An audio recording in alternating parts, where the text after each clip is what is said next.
later next month. Kisumu Girls hockey team has warned their competitors ahead of the Term 1 games. The girls, who are now targeting the national title, will aim to make a comeback considering they failed to play in the last year's national games. Kisumu County is set to host the Term 1 National Secondary School Games in April this year. Mwaka huu tumejitayarisha vilivyo kuhakikisha kwamba hatutopoteza tena. Na wanafunzi wa grade ya 10 wameweza kujiunga nasi kwa wingi kuhakikisha kwamba wanaendeleza mchezo huu katika shule hii. The year before we actually went for the regionals and went up to quarterfinals. What really happened after a long time.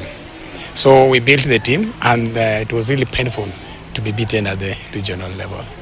We had our girls who have performed very well, and I believe that if you participate in sports, you must be bright, and for you to pass, you also, for you to play, you also need the skills, and for you to apply the skills in the field, like in hockey, if you are not that bright, you cannot play hockey. Last year, unfortunately, they dropped at the finals for the county games, but immediately they started practicing for this year, and they continued practicing. Even third term last year they were practicing, and